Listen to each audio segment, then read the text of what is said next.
فہد صاحب ڈیلیور بھی کچھ نہیں ہو رہا, کورس کریکشن بھی نظر نہیں آ رہی, پھر یہ کیسے آگے معاملات چلیں گے, ملک کیسے چلے گا؟ پنجاب کی حالت دیکھ لیں, اسکول میں کیسے وہ اسکول کی چھت گری, اس سے پہلے ٹیوشن سینٹر کی چھت گری, مرضی کے بلز لے آتے ہیں, بلز پہ بھی میں آپ سے سوال کروں گی, پھر کیسے چلے گا, آگے بڑھے گا کیسے سب کچھ؟ دیکھیے دو چیزیں نا, ایک تو یہ کہ جی آپ ڈے ٹو ڈے گورننس کر رہے ہیں, اور ڈے ٹو ڈے گورننس میں آپ جو ہے وہ اگر آپ سے کوئی سوال کرے کہ جی آپ نے کیا کیا, تو ایک لمبی چوڑی آپ ایک فہرست نکال کے ان کے سامنے رکھ دیتے ہیں کہ جی ہم نے یہ پروجیکٹ کیا اور فلانا پروجیکٹ کیا اور یہ بھی کیا اور tax to G D P ratio اتنا بہتر کر دیا. اب یہ ڈے ٹو ڈے گورننس ٹھیک ہے, ایک بحث چلتی ہے, لیکن جہاں پہ پاکستان کھڑا ہے اور جب سیاسی لیڈرز جو ہیں وہ یہ بات کرتے ہیں کہ جی ہم ملک کی تقدیر بدلنے کو آ رہے ہیں, تو وہ ڈے ٹو ڈے چھوٹے موٹے معاملات کی بات تو نہیں کر رہے ہوتے. وہ ان کا تو کہنے کا مطلب یہ ہوتا ہے یا ہونا چاہیے کہ وہ بڑی اصلاحات کریں گے, وہ بڑے ایک سویپنگ ریفارمز کریں گے جس سے جینوئنلی پاکستان اور پاکستانیوں کی تقدیر بدلے.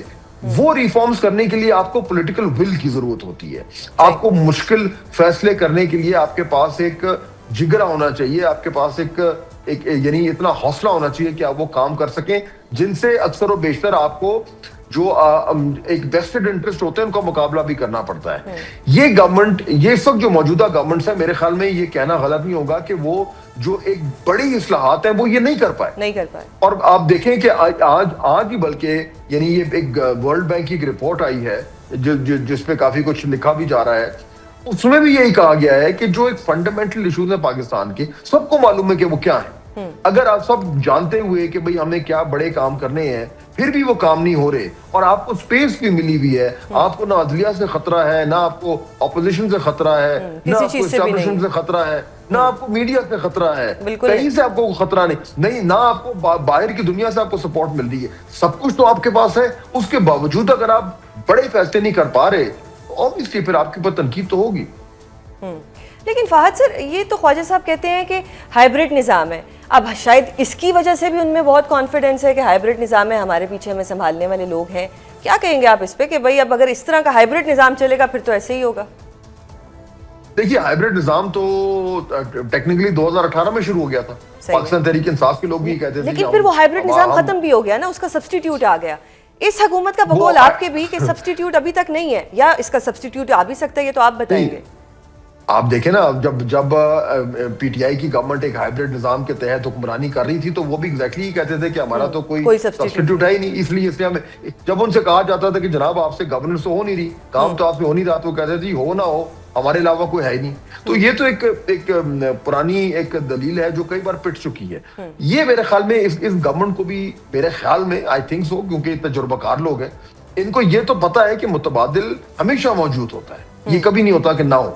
لیکن سوال یہ ہے کہ آپ کو جو کچھ ایک سپیس ملی ہے, آپ کو ہر طریقے سے جو ایک مدد حاصل ہو رہی ہے, اس کے تحت آپ ڈیلیور کیوں نہیں کریں. اب سوال یہ ہوتا ہے کہ اچھا جی کیونکہ ہائبرڈ سسٹم ہے تو کیا تمام تر تنقید جو ہے وہ صرف سول سائڈ پہ ہونی چاہیے؟ نہیں ہونی چاہیے. بات بالکل ٹھیک ہے.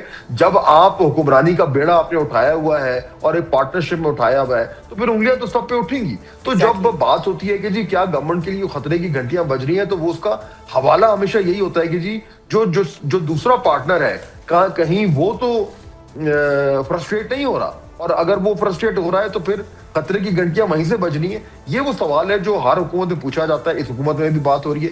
میرے خیال میں ابھی وہ سٹیج نہیں آیا. صحیح. اچھا ایک اور چیز بتائیں کہ یہ جو نون لیگ کے اہم ترین اتحادی تھے پیپلز پارٹی, انہوں نے آزاد کشمیر الیکشن سے پہلے ہی نون لیگ کے ساتھ جو ان کے خلاف جا کے جے یو آئی کے ساتھ ایک اتحاد بنا لیا ہے.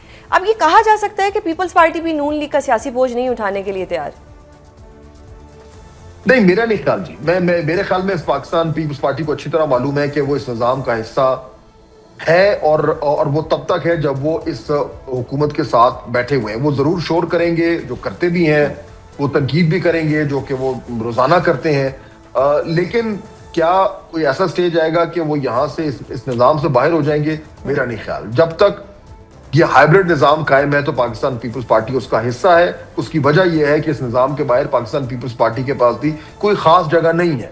ان کو الیکشنز نے یہ ثابت کر دیا کہ وہ اب سندھ میں ان کا ایک بیس ہے, اس کے علاوہ وہ کسی صوبے میں اس طریقے سے اپنے زور بازو سے وہ وہاں تک نہیں پہنچے جہاں پہ وہ آج بیٹھے ہوئے ہیں. جو ان کے پاس آئینی عہدے ہیں وہ بھی اسی نظام کا حصہ ہونے کی وجہ سے ان کے پاس موجود ہے. تو ان کا جو اس وقت سیاسی اور ریاستی وزن ہے وہ اس نظام کے اندر ہی ہے, اس سے باہر وہ نہیں ہے. تو میرے خیال میں وہ نظام میں رہتے ہوئے اپنی جگہ بنائیں گے, باہر نہیں جائیں گے. اچھا, آزاد کشمیر انتخابات کی بات ہو رہی ہے, پی ٹی آئی نے بھی آج بائیک آؤٹ کر دیا ہے کہ وہ ان کا حصہ نہیں بنیں گے.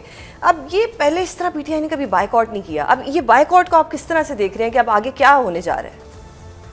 نہیں دیکھیں, میرے خیال میں یہ تو پاکستان تحریک انصاف کے اندر جو ایک سیاسی طور پر ایک غلط فیصلے ہو رہے ہیں, یہ اس کی ایک عکاسی کرتا ہے.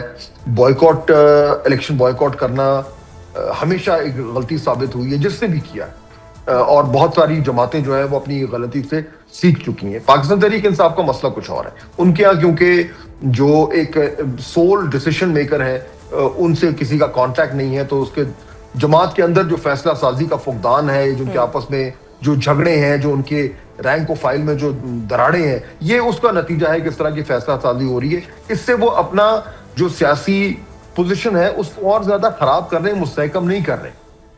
لیکن obviously اگر آپ ان کے پوائنٹ آف ویو سے دیکھیں تو یہ بات سمجھ میں آتی ہے کہ ان کو بالکل دیوار کے ساتھ لگا دیا گیا. دیوار کے ساتھ لگا دیا گیا. اب ان کا آرگیومنٹ یہ بھی ہے کہ بھئی ہمیں تو لیول پلینگ فیلڈ مل نہیں رہی, چاہے وہ 2024 کے الیکشن ہو یا پھر وہ یہ ابھی جو ریسنٹلی جی بی میں ہوا ہے. تو کہتے ہیں جب ہمیں کچھ آپ نے کرنا ہی نہیں, مرضی کے آپ نے فیصلے لے کے آنے ہیں, مرضی کے لوگ آپ نے لگانے ہیں, تو پھر ہم اس کا بائیک آؤٹ کر دیتے ہیں. دیکھیے, پاکستان میں اپوزیشن کو کبھی بھی لیول پلینگ فیلڈ نہیں ملتی.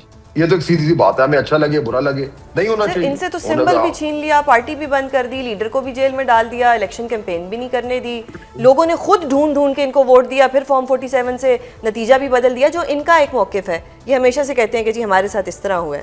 صحیح کہتے ہیں, اور اس سے پہلے جو جماعتی تھیں جب ان کے ساتھ ایسا ہوتا تھا تو وہ بھی صحیح کہتے تھے. یہ ہمیشہ سے ہوتا آ رہا ہے. اگر پاکستان تحریک انصاف سمجھتی ہے کہ جی اس کے ساتھ کوئی نئی زیادتی ہو رہی ہے تو ایسی بات نہیں ہے. ڈگریز کی بات ہو سکتی ہے کہ جی کسی کو کم تھا کسی کو زیادہ تھا, لیکن this is the way that things are done in Pakistan.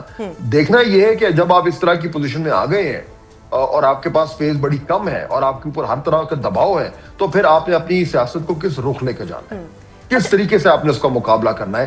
وہاں پہ آپ کو فیصلہ سازی کی ضرورت ہوتی ہے. پی ٹی آئی کا پرابلم یہ ہو رہا ہے کہ وہاں پہ ایک سینٹرلائز ڈیسیشن میکنگ کا جو سسٹم تھا وہ ڈسٹرب ہو گیا. سر ایک اور چیز بتائیں کہ ایوان میں کچھ ایسے بل آئے ہیں جو بڑے عجیب ہیں, جس میں آئی ٹی بل ہو, پھر ہیبیچول افینڈر بل ہو. اس طرح کے جب بلز آتے ہیں تو یہ حکومت کا کیا مائنڈ سیٹ دکھاتے ہیں؟ حکومت کا یہ مائنڈ سیٹ دکھاتے ہیں کہ حکومت جو ہے وہ اس نظام پہ اتنی زیادہ ڈیپینڈنٹ ہو گئی ہے کہ اس کے پاس اب وہ ابیلٹی کو رہ نہیں گئی کہ وہ کسی بھی چیز کو ریزسٹ کر سکے. اب دیکھیں جو آپ ہیبیچول افینڈرز کے بل کا ذکر کر رہی ہیں, اس پہ جب شور مچا تو واپس لیا گیا, یا کم از کم اس کو واپس کمیٹی میں دیا گیا. اس سے پہلے وہ جو ٹیلی کام کا مسئلہ ہوا تھا اس میں آپ کو یاد ہوگا کہ وہ شور مچا تو یہ ہوا. تو یہ نہیں, دیکھیں میرے لیے تو سب سے جو ایک پریشان کن بات ہے وہ یہ ہے کہ حکومت اس طرح کی فیصلہ سازی کر رہی ہے اور اس طرح کی قانون سازی کر رہی ہے جو ایکسٹرنل پریشر پہ ڈیپینڈنٹ ہے. یعنی ان کے اپنے کوئی نہ تو اپنے فلٹرز ہیں, نہ اس طرح کی وہ سوچ ہمیں نظر آ رہی ہے, یا نہ ہی کوئی انٹرنل ڈیبیٹ کا کوئی سسٹم نظر آ رہا ہے جہاں پہ اگر کوئی چیز کمزور ہے یا اس میں کوئی جھول ہے تو اس سے پہلے کہ وہ فلور آف دا ہاؤس پہ آئے وہ انٹرنلی جو ہے تو اس طرح کے ریڈ فلیگز اٹھا دیے جائیں کہ لوگ کہیں کہ نہیں اس کو ٹھیک کرنا ہے.